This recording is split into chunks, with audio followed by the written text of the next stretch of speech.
लु हेर्नु साथीभाइ नेक्स्ट भिडियो फेरि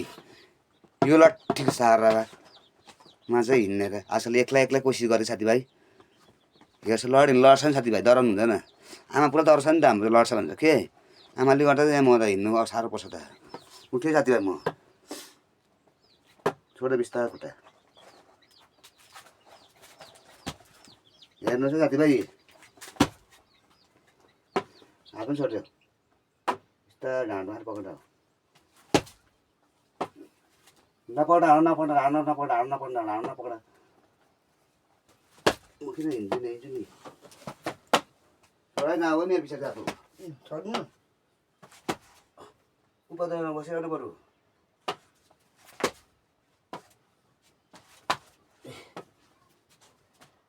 खुट्टा उसो उठाल्नु हुँदैन त्यो मेरो सिधै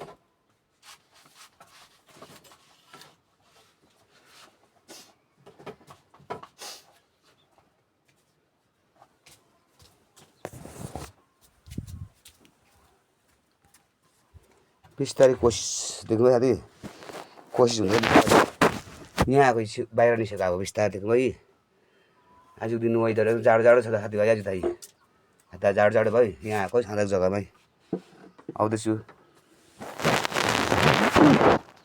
मजाले हुँदैछ है साथीभाइ हुँदैछ बिस्तारै एक्लै अझै बिहान त यता आउनु साह्रो पर्छ बिहान भर्खर उठेको हो खुट्टा तातेको हुँदैन कि उता जानु त अलि सुविधासँगले हुन्छ झुन्डिन्छ ब्यागबाट क्या आमाले डराउँछ पुरा आमा त्यस्तो हुन्छ नि त भाइ पनि केही छैन कुखुरा त्यहाँ बत्ती छ बलिरहेको जस्तो केही जाडो छ आज काम छैन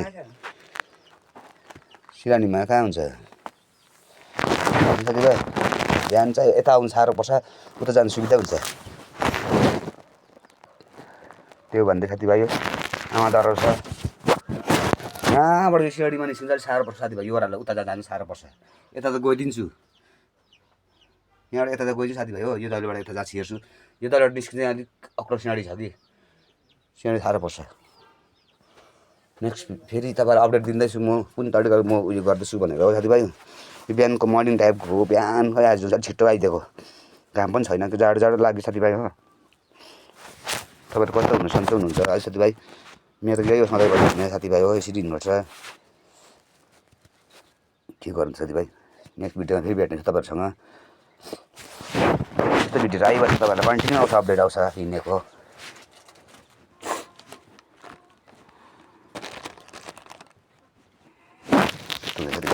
भन्दै आज है भिडियो यतिमा अन्त गर्न चाहन्छु नेक्स्ट भिडियोमा तपाईँहरूसँग भेट्नेछु